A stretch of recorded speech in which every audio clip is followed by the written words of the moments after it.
La relación entre Alberto y Cristina está dañada después de la carta de ella, que en el fondo de la cuestión se queja porque su candidato, el que ella inventó, Alberto Fernández, no funciona.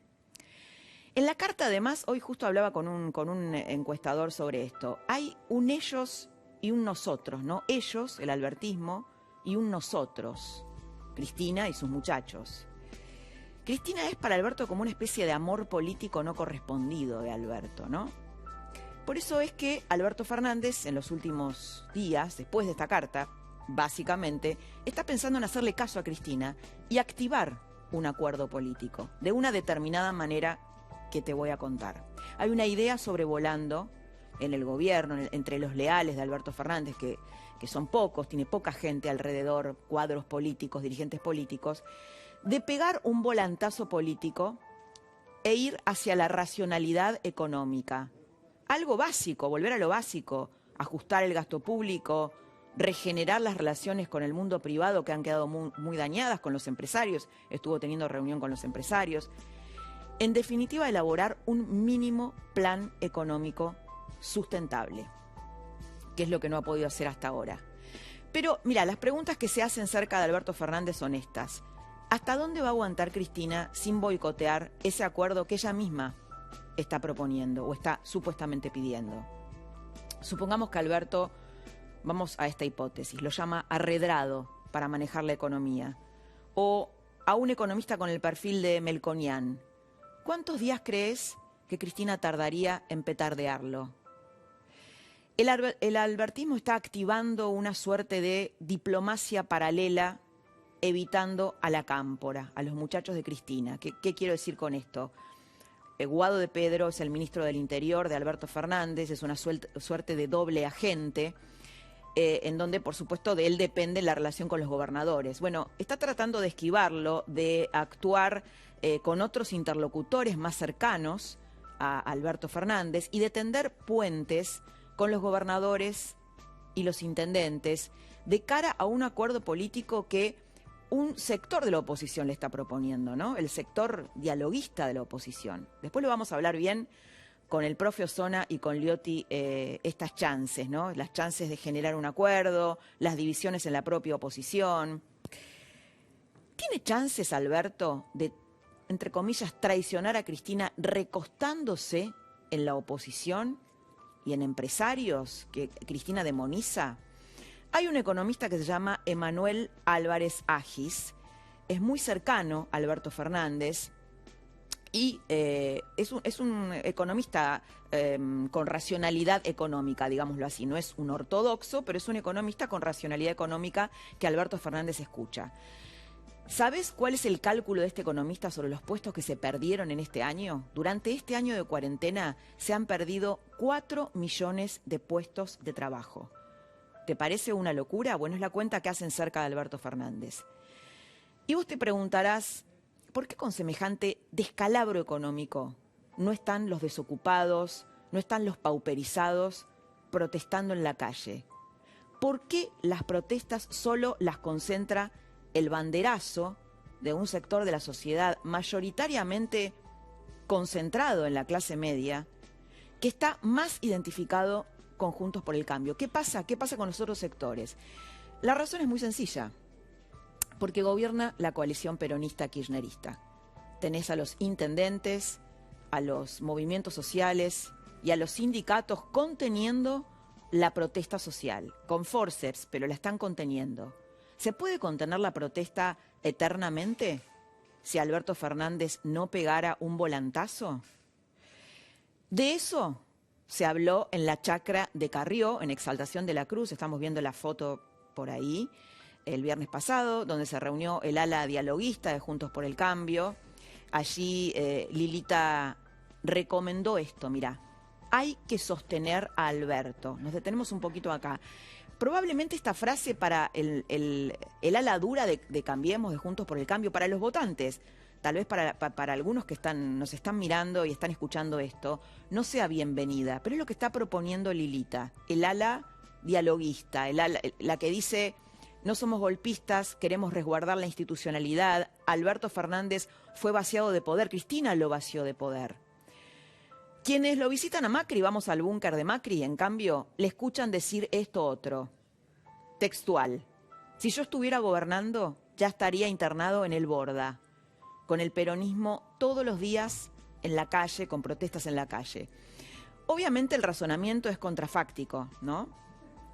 Pero es muy probable que si un presidente peronista le hubiera tocado gestionar esta pandemia, el escenario sería de ingobernabilidad. Es muy probable que lo que piensa Macri en la intimidad sea así, ¿no? Hubiera sucedido así. Otro de los temas de la semana es la vacuna rusa. La vacuna rusa se metió en la grieta inevitablemente. El gobierno anunció que la Argentina le va a comprar a Rusia 25 millones de dosis de la vacuna Sputnik 5. Parece una nave espacial, pero es una vacuna, Sputnik 5, que va a llegar en diciembre. Y obviamente el debate ya se metió en la grieta, está insertado en la grieta. Incluso vos sabés que hay encuestadores que ya miden si la gente se vacunaría o no con la vacuna rusa. El presidente Alberto Fernández dice que la vacuna no tiene ideología. Pero la verdad que esto es imposible que no sea leído en clave política, ¿no? Incluso hay cuestionamientos sobre el laboratorio que iba a comercializar la vacuna acá. Bueno, pero más allá de eso, hay varias razones por las cuales esto se lee en clave política. Primero, el alineamiento internacional del kirchnerismo duro con Rusia, China, Venezuela. De hecho, ¿te acordás cuando Cristina tuvo que pedir embajadas? Pidió la de China y pidió la de Rusia.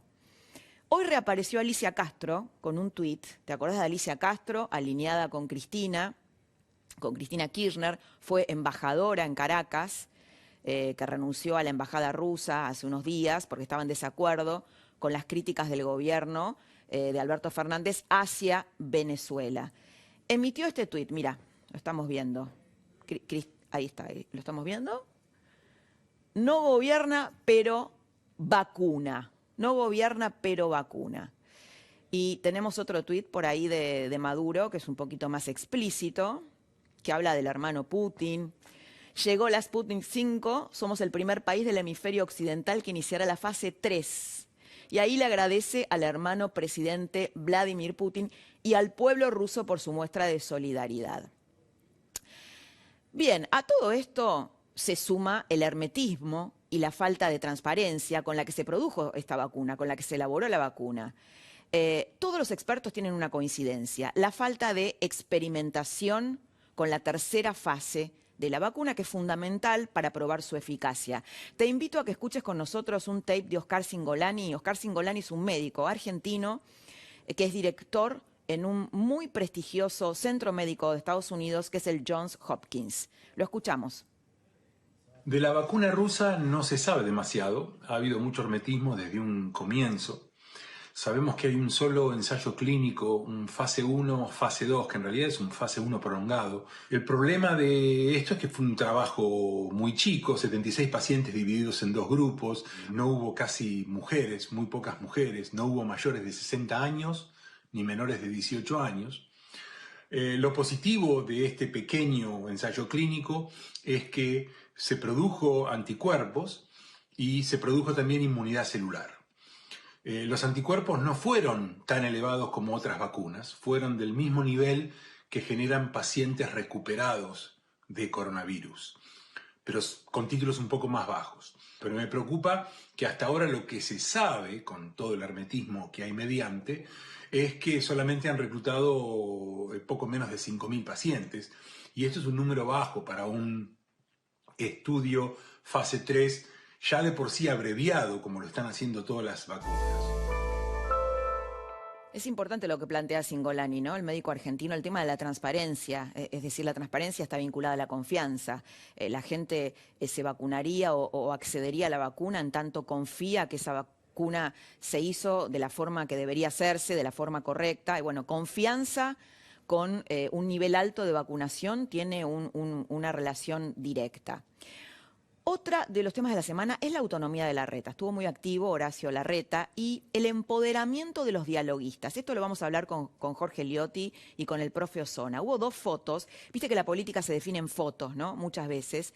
Son 2 fotos de la oposición, en este caso, que dominaron la semana. Una la tenemos ahí, una es la de Lilita Carrió en su chacra con los lilitos, con Larreta y Vidal, ahí está, ahí la vemos a Lilita, y la otra es la que veíamos al principio, que es la de Larreta, que está cada vez haciendo su juego político propio, que esa fue ayer, la de Larreta, estuvo, mira, con Vidal, con Margarita Stolbizer, con Martín Lustó, con Rogelio Frigerio, que te acordás que cuando Macri salió a hablar lo había criticado a Rogelio Frigerio, y Facundo Manes y Ricardo López Murphy. Paramos un poquito acá. Te quiero contar algo. Hay un dirigente peronista que es Emilio Monzó, también criticado con Macri, está distanciado con Macri, que le está arreglando todos estos encuentros a Larreta. Que dice, ¿sabes lo que dice? Bueno, Larreta para lanzarse para el 2023 necesita volumen político. Tiene que empezar a mostrarse con estas alianzas. Esta foto es producto de ese trabajo político. ¿Son fotos contra Macri? Lo vamos a hablar también en la tertulia, lo vamos a hablar. ¿De qué hablaron en la casa de Lilita Carrió, en la chacra de Exaltación de la Cruz? Lilita, te cuento que mutó, ¿no? De dirigente dura a una de las lideresas del sector dialoguista de Juntos por el Cambio.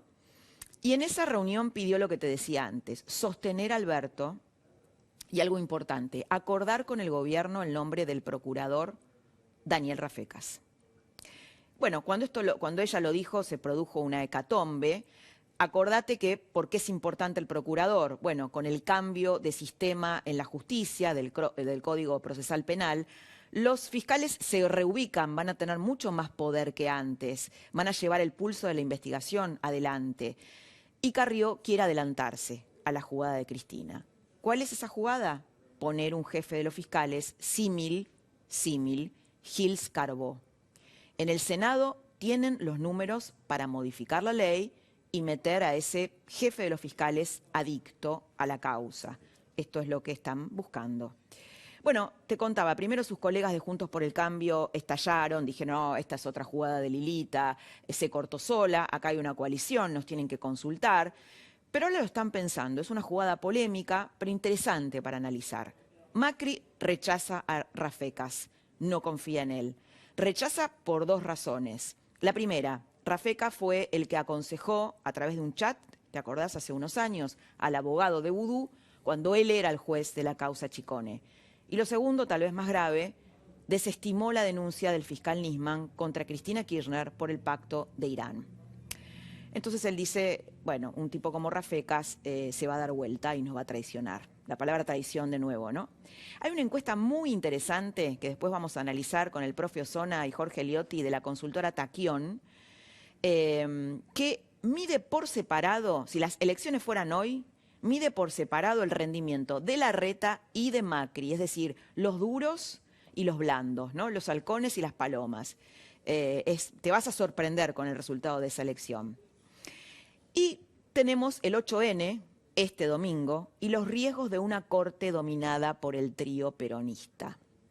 Una cosa va de la mano de la otra, porque los que van a salir en el 8N van a salir también por el desencanto que les produjo la corte. La corte finalmente se definió hoy, tuvo otra definición hoy, con relación al destino del juez Germán Castelli, y lo hizo en el sentido que se preveía, de una manera bastante similar a cómo había fallado anteayer con relación a los jueces Bruglia y Bertuzzi.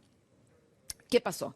La Corte repuso en forma transitoria a Germán Castelli, que acordate que es un juez que va a juzgar a Cristina, en el juez que la va a juzgar justamente en la causa de los cuadernos.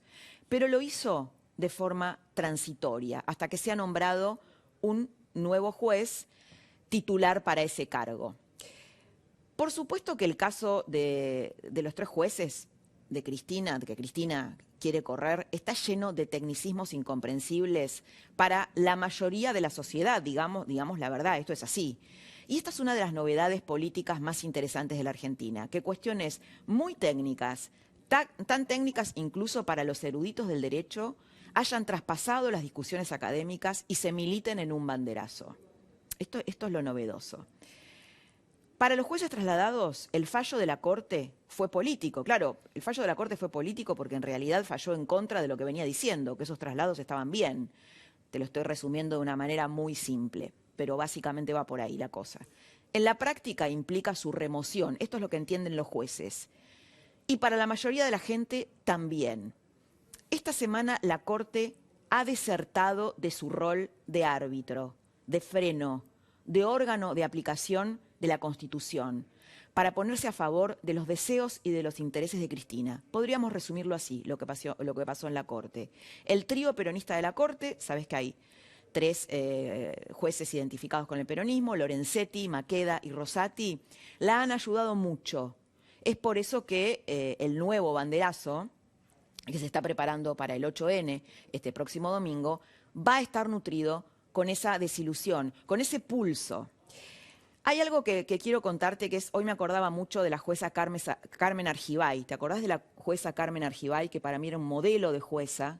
Una jueza que anteponía la Constitución a los juegos de poder. Yo le hice una entrevista hace unos años, aquí en La Nación, y ella lo primero que me dijo fue esto. Me dijo así: yo siempre lo digo, la tarea de un juez de la Corte es antipática por naturaleza, porque para ser un buen juez, nuestro primer deber, ¿sabés cuál es? Es ser desagradecidos con quien nos nombró. Estrecharle la mano con educación, es decir, al presidente, agradecerle el cargo y no volverlo a ver nunca más. Mirá qué tipo de jueza, ¿no? Este tipo de jueces no abundan en la Corte. Y esta es una de las tragedias de la Argentina. La colonización de la justicia por la política, la falta de una justicia que ponga la Constitución por encima de las luchas de poder y que fije las reglas del juego, que fije realmente las reglas del juego.